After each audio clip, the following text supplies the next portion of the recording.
The wine bottle slipped from my mother's hand and shattered across the marble entryway. Merlot splashed up the white walls like a crime scene, and for a moment, the only sound in my parents' house was the drip, drip, drip of expensive wine hitting the floor. Then my mother found her voice. "What did you just say?" The woman standing in our doorway was tall, thin, wearing a blazer that had seen better days. Her eyes, though, those were sharp. Determined. And they were looking right past my mother, directly at me. "I said," she repeated, louder this time, "my brother is still married to his wife, Elena. They never divorced. Which makes this engagement party a little premature, don't you think? I should probably back up. My name is Sarah Mitchell, and 3 hours earlier, I'd been the happiest I'd been in years. I was 35, finally felt like I had my life together. I owned a successful marketing firm in Chicago, had just bought my dream condo in Lincoln Park. And 6 months ago, I'd said yes when Ryan Castellano asked me to marry him. Ryan was everything I thought I wanted. Handsome in that effortless way some men manage, charming, always knew the right thing to say. He ran his own investment consulting firm, or at least that's what he told everyone. We met at a Chamber of Commerce mixer 2 years ago. He'd walked up to me, handed me a glass of champagne, and said, "You look like someone who's tired of boring conversations about quarterly earnings." He was right.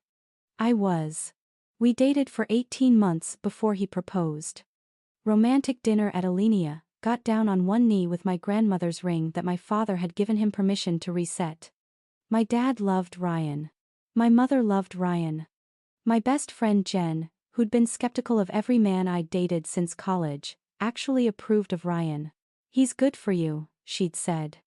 "You smile more." I did smile more. Ryan had this way of making everything feel lighter, easier.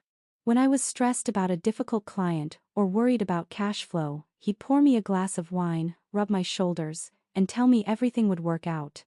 And it always did. The engagement party was my mother's idea. She'd insisted on hosting it at their house in Winnetka, the same house I grew up in. "Your father and I want to do this," she'd said. "Let us celebrate our only daughter finally finding someone worthy of her." So on a perfect Saturday evening in early June, 75 of our closest friends and family gathered on my parents' expansive back lawn. White tents, string lights, a jazz quartet, the works. My mother had outdone herself. Ryan had been by my side all evening, playing the perfect fiancé. Shaking hands with my father's business partners, making my aunts laugh, remembering everyone's names. I watched him chat with my Uncle Tom about golf and thought, for the 1000th time, how lucky I was. That's when I saw her. She was standing at the edge of the property, partially hidden by the rose bushes my mother obsessed over. A woman I'd never seen before, watching our party like she was studying something in a museum. When our eyes met, she didn't look away. She just stared at me with this expression I couldn't quite read. Pity, maybe? Or anger? "Sarah, honey, come meet the Hendersons," my mother called, and I turned away. When I looked back, the woman was gone. I forgot about her, as the evening continued. More champagne, more congratulations, more people telling me how beautiful I looked, how perfect Ryan was. How excited they were for the wedding. My father gave a toast that made me cry. Ryan gave a toast that made everyone laugh. Everything was perfect. Around 9, I went inside to use the bathroom. My parents' house is massive, a 5-bedroom colonial they'd bought 30 years ago when my dad's architecture firm really took off. I was walking down the hallway when I heard Ryan's voice coming from my father's study. "I told you not to contact me," he was saying, his voice low and sharp. "We had an agreement." I froze. "No, I don't care what she says," he continued. "It's been handled. Just give me 3 more months, and then." The floorboard under my foot creaked. The study door opened, and Ryan appeared, phone still pressed to his ear. When he saw me, his expression shifted so quickly I almost convinced myself I'd imagined that flash of panic. "Hey baby. I was just taking a work call." He smiled that easy smile. "Client emergency. You know how it is. At 9 o'clock on a Saturday?" I tried to keep my voice light. "Hedge fund guys never sleep." He kissed my forehead. "Let's get back out there." I think your mom wants to cut the cake. I let him guide me back outside, but something felt off. Wrong. Like when you know you've forgotten something important but can't remember what. The party wound down around 11. Guests started leaving. My mother started directing the caterers, and Ryan said he needed to head home to let his dog out. I'll call you tomorrow, beautiful. We'll have brunch, just the two of us. After he left, I helped my parents clean up. Well, I tried to. My mother shooed me away. You're the guest of honor. Go home, get some rest. Your father and I have this handled. I drove back to my condo, but I couldn't shake the feeling from earlier. Ryan's voice on the phone, the tension in it. We had an agreement. An agreement about what? I sat on my couch, Oscar curled up next to me, and opened my laptop. I'd given Ryan access to my company's financial system 6 months ago. He'd offered to help me analyze some investment opportunities, optimize our cash flow. It's what I do, he'd said. Let me help you grow this thing. It had seemed sweet at the time. Supportive. I pulled up our accounts, started scrolling through transactions from the past 6 months. At first, everything looked normal. Payroll, vendor payments, client retainers. Then I noticed something. Small transfers, 500 here, 800 there, always to an account labeled Marketing Services, RC Consulting. RG. Ryan Castellano. My hands started shaking as I dug deeper. Over the past 6 months, there had been 47 transfers to RC Consulting, totaling nearly $80,000. $80,000 from my company to an account that I'd never authorized. I spent the next 3 hours going through every transaction, every email, every document. By 2 in the morning, I had a clear picture. Ryan had been systematically moving money out of my business accounts into his own. He'd created fake invoices, fake contracts, fake everything. And I'd been too blind, too trusting, too in love to notice. But that wasn't even the worst part. Buried in the documents was an email from someone named Elena Castellano. The subject line read, "RE, Divorce Decree, Final Review." The email was from 3 years ago, and it was marked as unread. But in the preview text, I could see enough. Ryan, you never signed the papers. The attorney says. I felt like I couldn't breathe. I called Jen. Sarah? It's 2 in the morning. Are you okay? I need you to come over. My voice didn't sound like my own. Right now. Please. She was there in 20 minutes, still in her pajamas. I showed her everything. The transfers, the emails, the references to Elena. Oh my God, she whispered. Sarah, you have to call the police. This is fraud. I need more proof, I said. I need to know for sure about Elena. About whether he's really still married. Jen looked at me like I'd grown a second head. Are you serious right now? The man has stolen $80,000 from your company. That's enough. Monday, I said. I'll go to a lawyer Monday morning. But first, I need to know the truth. All of it. Sunday morning, Ryan called just like he'd promised. Brunch at that place you love? Actually, I said, keeping my voice steady, I'm not feeling great. Rain check? Of course, baby. Feel better. Love you. Love you too, I said automatically, and the words felt like poison in my mouth. I spent Sunday searching. I found Elena Castellano on Facebook, still using Ryan's last name. Her profile picture was from 3 years ago, her and Ryan at what looked like a wedding. Someone else's wedding, based on the caption. Her relationship status was blank, but in the photos, she was wearing a wedding ring. I found a property record showing Elena and Ryan Castellano owned a house together in Naperville. Current ownership. Not sold, not transferred. Just, owned. I found court records showing that divorce papers had been filed 4 years ago but never finalized. The case was listed as pending. Monday morning, I called my lawyer, Rebecca Chen. We'd worked together on contracts for my business. I told her everything. Sarah, she said carefully, this is serious. The embezzlement alone could result in criminal charges.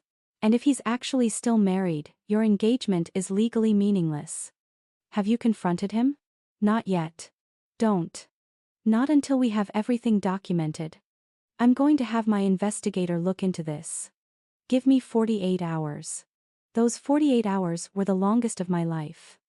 I had to see Ryan twice, had to act normal, had to smile and talk about wedding venues and honeymoon destinations while knowing everything was a lie. Tuesday evening, Rebecca called. Sarah, you need to sit down. Her investigator had found everything. Ryan wasn't just still married to Elena, he was living a double life. He maintained the house in Naperville with her, told her he traveled for work. The investment consulting firm he claimed to run? It existed on paper only. He'd been targeting successful women for years, getting access to their finances, stealing from them, and moving on before they caught on.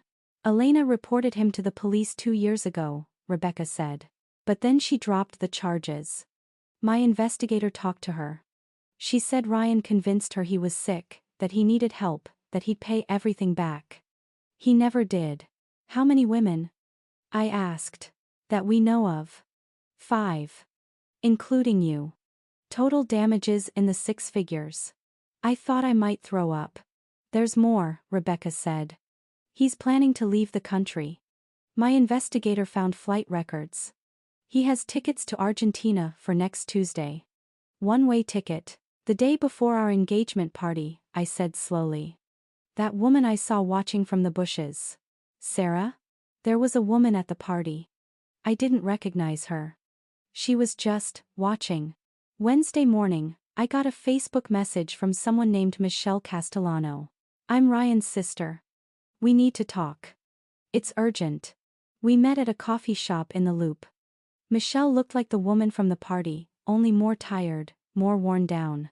I tried to warn you Saturday, she said, but security wouldn't let me pass the entrance. I'm sorry. I should have tried harder. You're Ryan's sister. Was. I haven't spoken to him in 3 years, not since I found out what he did to Elena. She's my best friend from college. That's how they met. Through me. She looked like she might cry. I introduced them. And then I had to watch him destroy her. Why are you warning me? Because Elena called me last week. She saw your engagement announcement in the Tribune. She's been tracking Ryan for 2 years, trying to find proof to send him to jail. When she saw he'd moved on to another victim, she contacted me. I've been trying to find you ever since. Michelle pulled out a folder.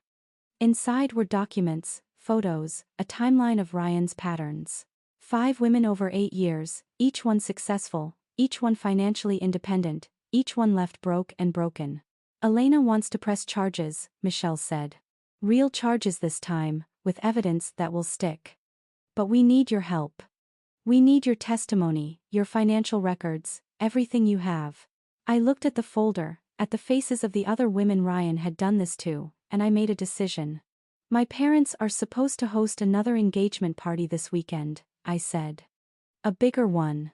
His family, our extended family, all his business associates. What if we let it happen? What if we let him think everything is fine, and then we expose him there, in front of everyone? Michelle looked shocked. Are you sure? That's pretty nuclear. He's leaving the country Tuesday. If we're going to do this, we do it this weekend. Public. Undeniable. With witnesses. What about your parents? Do they know? I thought about my father, about how much he loved Ryan, how proud he'd been to give him my grandmother's ring. Not yet. But they will. That night, I told my parents everything. My father's face went through about 6 different emotions in 30 seconds, ending on a cold fury I'd only seen once before, when a contractor tried to cheat him out of $50,000. That son of a bitch, he said quietly. My mother just kept saying, I don't understand. He seemed so perfect. How did we not see it? Because he's done this before, I said. He's good at it. Cancel the party, my mother said immediately. Sarah, we'll cancel everything. You don't have to face him again. No, I said. We're doing the party. We're doing exactly what he expects. And then we're going to make sure he can never do this to anyone else. My father looked at me for a long moment. Then he nodded. What do you need? The party was scheduled for Saturday evening. All week, Ryan acted completely normal. He sent me sweet texts, called to tell me he loved me, made plans for our future. On Friday, he asked if he could keep some of his things at my condo since his lease was up. Of course, I lied. I'll get you a key. Saturday afternoon, while setting up for the party, I saw Elena for the first time in person. She came with Michelle, both of them dressed simply, both of them looking nervous. "Thank you for doing this," Elena said. "I know it can't be easy." "How long were you married?" I asked. 7 years together, married for 5. The last 2, he was already seeing other women. Taking their money. I just didn't know until it was too late. My father walked over, and I introduced him to Michelle and Elena.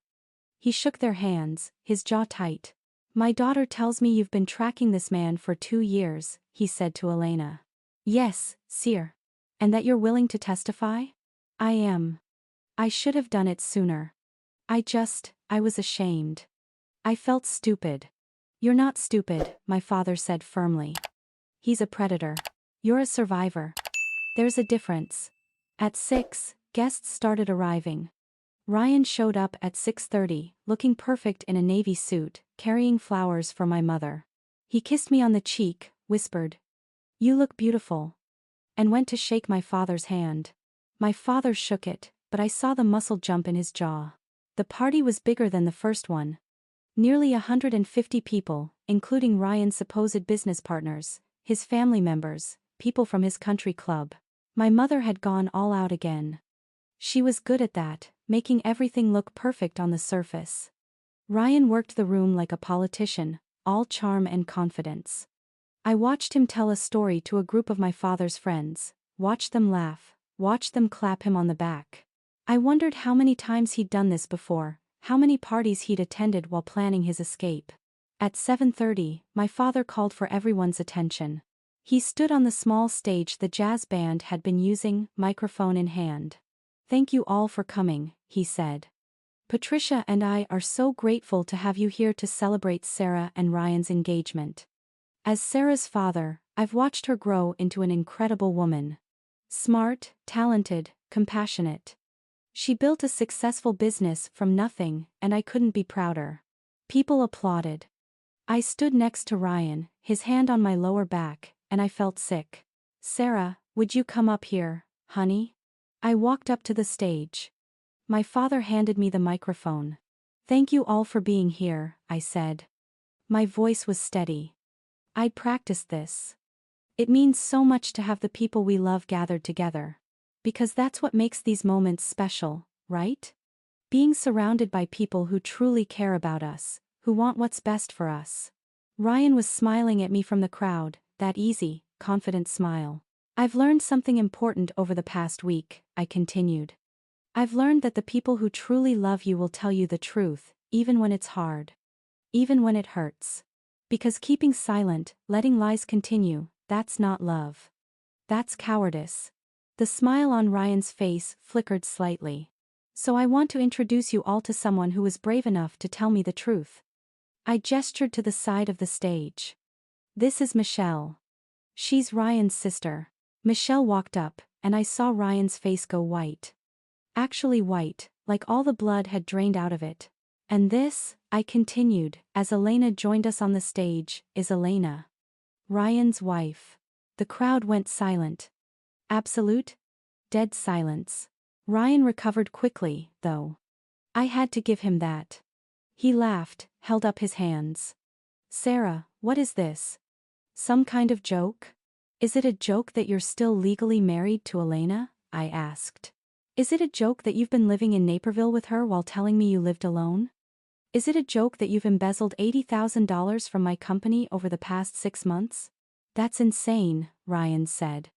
But his voice was too loud now, too defensive. "Sarah, baby, I don't know what they've told you, but I have the financial records," I interrupted. "I have the property records. I have the court documents showing your divorce was never finalized. I have statements from 5 other women you've stolen from over the past 8 years. Should I keep going?" People were starting to pull out their phones. I could see the cameras pointed at the stage, at Ryan. "You're crazy," Ryan said, and now he was angry. The mask was slipping. You're fucking crazy. I loved you. I was going to marry you. You were going to rob me blind and leave the country, I said. You have a one-way ticket to Argentina for Tuesday. Want me to share the confirmation number? Elena stepped forward. Ryan. It's over. The police are outside. I've pressed charges this time, and I have the evidence to make them stick. Sarah isn't the only one testifying. All of us are. Every woman you've hurt. And that's when Ryan ran. He shoved through the crowd, headed for the back gate. My father's business partner, Tom, a former linebacker at Northwestern, stepped into his path. Ryan tried to dodge, but Tom grabbed him, held him. I don't think so. Tom said. 2 police officers came through the side gate. They'd been waiting. Per the plan. Rebecca, my lawyer, had arranged everything with the Cook County State's Attorney's Office. Ryan Castellano. One of the officers said. You're under arrest for wire fraud, identity theft, and embezzlement. They read him his rights while the entire party watched in stunned silence. Ryan was shouting, saying it was all a misunderstanding, saying we were all lying. But the officers just cuffed him and led him away. When they were gone, I realized I was shaking. My father climbed up on the stage, put his arm around me. You did good, honey, he whispered. My mother was crying, but she was nodding. I'm so sorry, she said. I'm so sorry we didn't see it. He was good at hiding, I said. That's what he does. The party disbanded pretty quickly after that. But before people left, dozens of them came up to me, hugged me, told me they were proud of me, told me I was brave. My Aunt Lisa, who'd been divorced 3 times, held my face in her hands and said, You just saved yourself years of pain, sweetheart. That took guts. Elena, Michelle. And I sat on my parents' back porch after everyone left, drinking the champagne that was supposed to be for toasts. What happens now? I asked. Trial, Elena said. With all our testimonies, Rebecca thinks we have a strong case.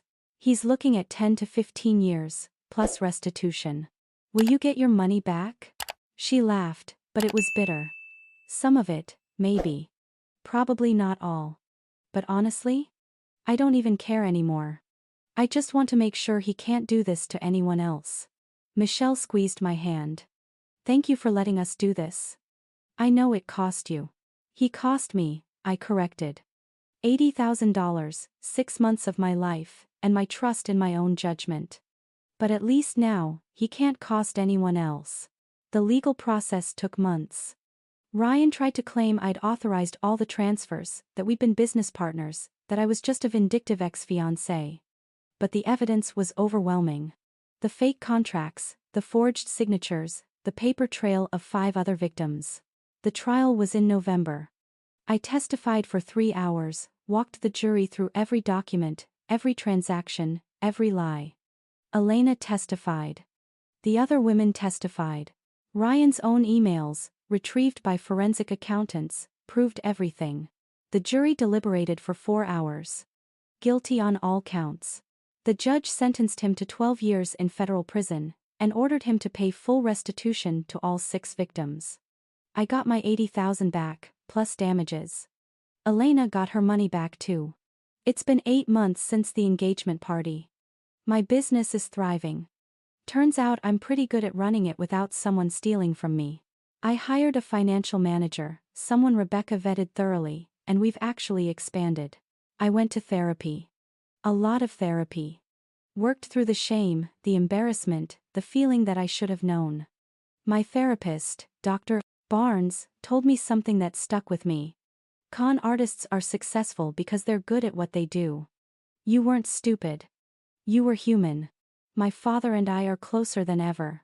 He helped me completely overhaul my business's financial systems, put in safeguards and checks and balances. He also made me promise I'd bring any future boyfriends to him for vetting. Not that I'm looking, I told him. You will eventually, he said. And that's okay. Just, maybe let me run a background check first. My mother started volunteering with a nonprofit that helps fraud victims. She said she needed to do something useful with her anger. I still have Oscar, my cat. He's gotten fat because I stress feed him treats, but he's a good listener. Last month, Elena and Michelle and I had dinner together. We've become friends, bonded by shared trauma and the satisfaction of seeing justice served. You know what's funny? Elena said. Ryan spent all those years taking from us. Our money, our time, our trust. But in the end, what did he get? A cell and a debt he'll never finish paying. Meanwhile, we have our lives back. To getting our lives back, I toasted. We clinked glasses. I'd be lying if I said I'm completely over it, that I don't still have moments where I question my judgment or feel angry at myself for not seeing the signs sooner. But I'm getting there. Therapy helps. Friends help. Time helps. My business hit a record quarter last month. I'm hiring 2 new employees in January. I'm thinking about getting a dog. I've started dating again, carefully, slowly, but I'm open to it. The wine stain on my parents' entryway wall? They decided to keep it. My mother wanted to paint over it, but my father said no. Let it be a reminder, he said. Sometimes the most beautiful moments shatter, and that's okay. You clean up, you rebuild, and you make sure you're stronger than before. 3 weeks ago, I got a letter. It was from Ryan, sent from prison. I almost threw it away without reading it, but curiosity got the better of me. The letter was 3 pages of apologies, explanations, justifications. He said he was sorry, that he'd been desperate, that he'd never meant to hurt anyone. He said he'd thought about me every day, that he hoped I was doing okay. At the end, he wrote, I know you'll never forgive me, and I don't deserve your forgiveness. But I want you to know that what we had was real. At least for me, it was real. I read it twice. Then I showed it to Dr. Barnes in our session. What do you think? She asked. I think, I said slowly, that he still doesn't get it. What we had wasn't real. It was a performance. And I'm done being his audience. I wrote back a single sentence, lose my address. Then I mailed it and blocked his prison account from contacting me again. Last week, I was at a Chamber of Commerce mixer, the same type of event where I'd met Ryan 3 years ago. A man approached me, held out a glass of champagne, and started to introduce himself. I smiled politely, declined the champagne, and walked away. I'm not the same woman I was 3 years ago. I'm not even the same woman I was 8 months ago, standing on that stage, exposing the man I thought I loved. I'm stronger now. Wiser. More cautious, maybe, but also more confident. I know what I'm worth. I know what I deserve. And I know that I can survive things I never thought I could survive. The other night, my father called just to check in. How are you doing, honey? Really? You know what, Dad? I'm actually good. Really good. I'm proud of you, he said. I know I've said it before, but I'm going to keep saying it. What you did, standing up there, telling the truth, that took real courage. I learned from the best, I told him. I meant it. My father taught me that integrity matters, that standing up for what's right matters, even when it's hard. Especially when it's hard. I think about the other women Ryan targeted, the ones who never got justice, who never got their money back, who never got closure. I think about how easily I could have been one of them if Michelle hadn't warned me, if Elena hadn't been brave enough to reach out. Sometimes I wonder if Ryan thinks about them. If he thinks about me. If he has any concept of the damage he caused. But mostly, I don't think about him at all anymore. I'm too busy living my life, running my business, spending time with people who actually love me. I'm too busy planning my next chapter to dwell on a chapter that's already closed. The wine bottle that my mother dropped, the one that shattered and started everything, my parents kept a shard of it. It's sitting on a shelf in my father's study now, a strange little memorial to the night everything changed. Why keep it? I asked him once. Because that's the moment we started fighting back, he said. That's the moment we decided the truth mattered more than keeping up appearances. I never want to forget that. I won't forget it either. But I also won't let it define me. I'm Sarah Mitchell. I'm 36 years old. I run a successful marketing firm. I have a fat cat named Oscar. I have a father who would go to war for me and a mother who volunteers to help fraud victims because of what happened to her daughter. I have friends who stood by me when everything fell apart. And I have my life back. That's worth more than any ring, any relationship, any perfect-looking future that was really just smoke and mirrors. Someone asked me recently if I regretted the engagement party, if I wished I'd handled it differently, more privately. No, I said. He stole from me in secret. I exposed him in public. Seems fair. They laughed, but I was serious. Ryan spent years hiding, lying, stealing, always in the shadows. He deserved to be dragged into the light. And as for me? I'm done with shadows. I'm done with secrets and lies and men who pretend to be something they're not. I'm living in the light now, and it feels pretty damn good.